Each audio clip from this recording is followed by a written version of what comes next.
Leaky gut. Have you heard the term? So 10 years ago, that was not a term that people really talked much about, although I've been talking about it in my books and lectures probably for the last at least 15 years since one of the first books of mine, Treating and Beating Fibromyalgia Chiropractic Syndrome, was released. So intestinal permeability or leaky gut, it is a problem that is very common, and it is something that is rampant in those who are battling chronic poor health. Normally, when we eat our food, we're chewing it up and it goes down the esophagus, goes down into our stomach, and then it goes into the small intestine.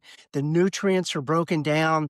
The nutrients are absorbed through the bloodstream, passed on into the rest of the body so the cells can utilize the nutrients from the foods that we're eating. The waste material, though, is kept inside the intestinal tract where it goes into the colon, into the large intestine, and then you have a bowel movement and you are removing those toxins from your body. When you develop a thing called leaky gut, then what's happening is when you eat your food, some of that food, instead of being broken down and contained, some food stuff is not broken down properly and not contained, and it actually leaks across the cellular membrane of the intestinal tract. The lining of the intestinal tract is 1 cell deep, so it's a very thin layer. And over a period of time, from taking non-steroidal anti-inflammatories, eating a lot of trans fats, seed oils, processed foods, taking steroids, developing yeast infections, these are some of the common things that can create leaky gut.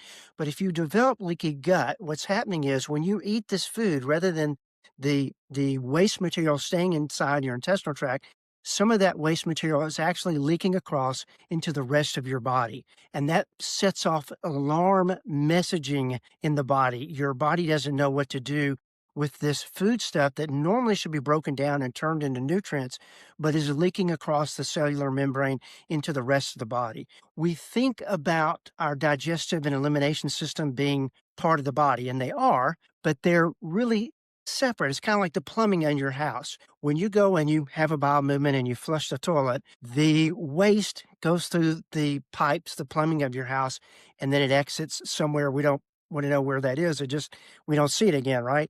It's the same thing when you're eating this food. That waste material should stay within the plumbing, your digestion and elimination system, until it's released when you have a bowel movement. When you have leaky gut, some of that waste material is actually leaking across into the rest of the body. It's getting outside the plumbing and can create all sorts of problems like autoimmune reactions where the body's releasing inflammatory chemicals like bradykinins and kinins and other things that can sabotage our health. I want to encourage you to learn more about leaky gut. You can learn more about that at superhealthyhuman.com on my website, and encourage you to subscribe to my Super Healthy Human podcast.